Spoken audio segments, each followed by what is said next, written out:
দর্শক সান আমাদের দেশে বেজ কীভাবে বাঁধে আমরা ওমানে দেখছেন নি। বেজ বাঁধার পরে বেজের ভিতরে 8 মিলি হাতে দিয়ে একটা বাইন্ডার বাঁধি দেয় একবারে দেখছেন নি। স্ট্যাট বেজের রড এক করতে এদিকে এদিকে যাইতো না।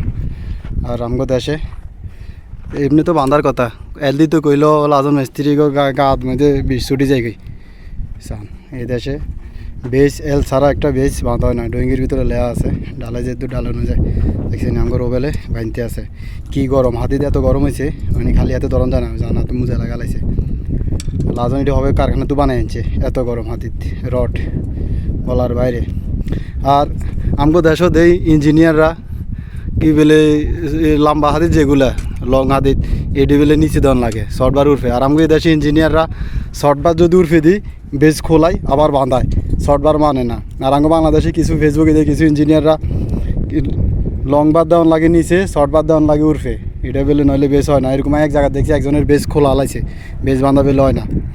বুঝি না সিস্টেম এক এক দেশের এক এক ইঞ্জিনিয়ার এক এক সমস্যা। আর আমগো দেশে যদি আপনার শর্টবার উপরে দেয় এতটা মানে না খুলিয়ে এলায় দেখছেন এই শর্টবার নিচে লং বার উপরে। এই বেজগুলো বাঁধি কমপ্লিট করে থুই রাখছি। তো বেজগুলো কেমন হয়েছে বাঁধা অবশ্যই কমেন্ট করে জানাবেন। ভাই এই রোদের মধ্যে কাম করতে আছি দেখছেন নি। একটু ভালোবাসা দিবেন আর একটু সাপোর্ট করবেন। আপনাকে ভালোবাসা একটু চাই না কত কিছু করতে পারিনি এর ওই তো কামার কদিন করিকম। তো সবাই ভালো থাকবেন আমাদের জন্য একটু দোয়া করবেন। ভিডিওটা ভালো লাগলে শেয়ার করে দিবেন। সাদ্দাম হোসেন ফেস্টি ফলো দিয়ে রাখবেন। ক কিতা ক